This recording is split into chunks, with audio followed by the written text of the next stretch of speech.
Hello दोस्तों, कैसे हैं आप लोग। आशा करते हैं अच्छे ही होंगे। तो आज हम अपनी एक नई अगली वीडियो लेकर आए हैं। वो वीडियो उन लोगों से संबंधित है जो इन फ्यूचर में उत्तर प्रदेश लोक सेवा आयोग की परीक्षा में अपीयर होना चाहते हैं या अपीयर हो रहे हैं। उन लोगों के लिए है ये अपडेट, बड़ा इम्पोर्टेंट अपडेट है। ये जो उत्तर प्रदेश लोक सेवा आयोग जिसका मुख्यालय प्रयागराज है और इसके सचिव मिस्टर आलोक कुमार जी ने एक 5 जनवरी को एक प्रेस या फिर एक नोटिस रिलीज किया था। वो नोटिस कौन सी थी? उस विज्ञप्ति में इन्होंने दो चीज़ों की चर्चा किया है। वो दो चीज़ें कुछ इस प्रकार से हैं। पहली तो इन्होंने बताया है कि ये आयोग जो है अपनी एक नई वेबसाइट बना रहा है, यानी कि बना दिया है इन्होंने, और उस वेबसाइट का काम ये चल रहा है कि ये अंततः लास्ट स्टेज में है, वही डाटा ट्रांसफ़र करने को रह गया है। यानी कि जो पुरानी वेबसाइट का डाटा है वही उठा के ट्रांसफ़र नई वेबसाइट में किया जा रहा है। पहला अपडेट तो आपका ये हो गया। मतलब कि इसकी आवश्यकता क्यों पड़ी? आवश्यकता इसलिए पड़ी, इन्होंने बताया भी है उसका कारण भी, कि वो ये कह रहे हैं कि आपको इसी नई वेबसाइट पर, यानी एक ही वेबसाइट पर आपका मतलब एप्लीकेशन भी जाएगा, यानी आप इसके लिए परीक्षा के लिए आवेदन भी कर पाएंगे, उसी पर रिजल्ट भी आ जाएगा, साक्षात्कार का रिजल्ट भी आ जाएगा, और आरटीआई यानी पुराने प्रश्न पत्रों को आरटीआई के द्वारा उसकी जानकारी भी ले सकेंगे। तो ये मतलब बहुत सारी चीज़ें एक ही वेबसाइट पे आपको हो जाएगा। इसीलिए नई वेबसाइट इन्होंने लॉन्च की है। तो पहला तो हो गया आपका ये पहला वेबसाइट से संबंधित अपडेट।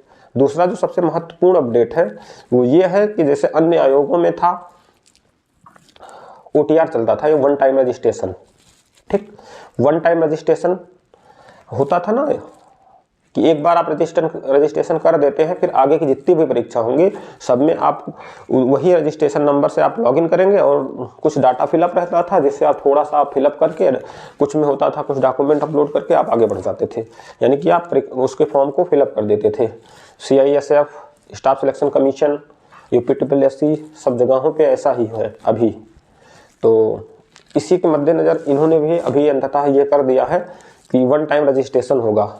ठीक, और जिसको इन्होंने अपने विज्ञप्ति में क्या कहा है कि हम भी जो है अन्य आयोगों की तरह एक बार रजिस्ट्रेशन कराएंगे और उसी से आगे की परीक्षाएं होंगी। बट इन्होंने थोड़ा सा अलग क्या किया है और आयोगों से, इनका अलग यही है कि इन्होंने जैसे और में होता था, आप रजिस्ट्रेशन करते थे, हाई स्कूल मार्कशीट रजिस्ट्रेशन आपका हो जाता था और बस इतना हो गया, नाम हो गया, डेट ऑफ बर्थ हो गया, इन सारी चीज़ों को फिलअप करके मोबाइल नंबर और ईमेल आईडी, इतना चीज़ें वेरीफाई होती थी। और कुछ में होता था फ़ोटो हो गया, नहीं तो फ़ोटोज भी कई में नहीं होता था। बाकी डॉक्यूमेंट अपलोड शायद ही किसी में होता हो। तो बट इनमें एडवांस क्या है, एडवांस इनमें डॉक्यूमेंट भी अपलोड हो जाएंगे आपके OTR में ही, यानी कि उसी टाइम पे आपका जो भी डॉक्यूमेंट है वो अपलोड कर दीजिए, फोटो सिग्नेचर जो भी कुछ है आप अपलोड कर सकते हैं, अपना समस्त जानकारियां उसमें फीड कर सकते हैं और उसमें आपको एक रजिस्ट्रेशन नंबर मिल जाएगा जैसे अन्य में मिलता है। अब उसी से आप जो है आगे के फॉर्म भरेंगे। लेकिन हाँ, और आयोगों में यही है कि आप रजिस्ट्रेशन अगर नहीं कर पाए हैं तो होता क्या है कि आप जैसे फॉर्म आया कोई फिलअप कर रहे हैं तो रजिस्ट्रेशन उसी टाइम पे हो जाता था। तो शायद इसमें मतलब कंफर्म तो नहीं है, बट शायद इसमें कुछ अलग यही रहे कि इनका एक डेडलाइन भी है कि इन्होंने कहा है 3 जनवरी 2023 से लेकर 31 मार्च तक एक एक्सपेक्टेशन इन्होंने किया है कि मतलब सारे लोग रजिस्ट्रेशन कर डालें। वैसे डेट तो स्पेशली तो नहीं दिया है, बट इन्होंने एक एक्सपेक्टेशन किया है, कुछ परीक्षण कर रहे हैं कि 31 मार्च तक सारे लोग जो है अपना रजिस्ट्रेशन OTR पे कर ले, जिनको अपीयर होना है उत्तर प्रदेश लोक सेवा आयोग में। तो हम आशा करते हैं कि आप लोग जितने लोग भी होंगे जिनको अपीयर होना है वो रजिस्ट्रेशन ज़रूर कर दें इस आयोग की वेबसाइट पर। तो इससे होगा क्या, इससे फ़ायदा आपका क्या होने वाला है? अगर सपोज दैट गवर्नमेंट शायद ये कह रही है कि 31 मार्च तक जिनका डाटा फीड रहेगा वही जो है 1 अप्रैल 2023 के बाद जो वैकेंसीज आएंगी इसमें वही फिलअप कर पाएंगे। पहली चीज़ तो हो सकता है 31 मार्च के बाद OTR बंद ही कर दे, यानी कि वन टाइम रजिस्ट्रेशन, यानी जिन्होंने रजिस्ट्रेशन किया होगा वही फॉर्म भर पाएंगे, क्योंकि पेट की तरह जैसे पेट में था कि जो परीक्षा दिए रहते थे उन्हीं का फॉर्म, उनका ही अगला फॉर्म भरा जाता था। इसमें भी शायद ऐसे हो जाए कि जो OTR यानी वन टाइम रजिस्ट्रेशन किए रहेंगे वही आगे का फॉर्म भरे रहेंगे जिनके पास रजिस्ट्रेशन नंबर होगा। तो इसलिए आपसे यही है एक्सपेक्टेशन कि आप लोग भी फॉर्म जो है, जिन लोगों को अपीयर होना है वो अपना अपना रजिस्ट्रेशन ज़रूर कर दें। अगर उनको कोई प्रॉब्लम आती है तो आप जो है बता सकते हैं। बाकी डिस्क्रिप्शन में हम लिंक भी दे देते हैं वेबसाइट का।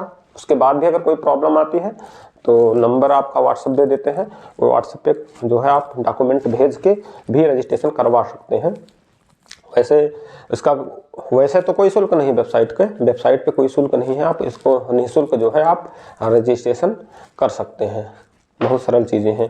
तो ये दो बहुत इम्पोर्टेंट अपडेट हैं। तो जैसे होता क्या है कि आप फॉर्म भरते हैं, अक्सर वेबसाइट जो होती है ना सर्वर उसका बड़ा बिजी हो जाता है, जिससे फॉर्म भरने में बड़ी प्रॉब्लम आती है आपको। तो इन सब से निजात भी मिल जाएगा। अब भाई रजिस्ट्रेशन, क्योंकि ये बड़ा फॉर्म होता है, जाहिर सी बात है थोड़ा सा स्टेप बाय स्टेप में भरा जाता है। अब लास्ट टाइम पे आपका पता लगा कि प्री या मेंस जो भी हो, आपका जो फॉर्म भरे हैं लास्ट में वेबसाइट नहीं सही चल रही है, तो उतना बड़ा फॉर्म भरना, फिलअप करना और लास्ट में सबमिट करना बड़ी दिक्कत हो जाएगी। इसमें क्या रहेगा, आप जो है डायरेक्ट सारी चीज़ें फिलअप रहेंगे, रजिस्ट्रेशन नंबर डाल के लॉगिन करते हैं और लॉगिन करने के बाद फी पेमेंट करके आप सीधे फॉर्म भर सकते हैं। इसमें ये सुविधा दी गई है, तो उससे तो बेटर है ही। तो आशा है कि आप जो है अपनी प्रोफाइल जो है इस वेबसाइट पे कंप्लीट करेंगे। तो इस प्रकार से यही आज का अपडेट था, और ऐसे ही अपडेट जानने के लिए हमारी चैनल को सब्सक्राइब करें, जिससे आपको आगे के अपडेट मिलते रहें। पर डे इस पे जो है इस तरीके के नए अपडेट आपको दिए जाते हैं, नई जानकारियाँ। इसी के साथ धन्यवाद।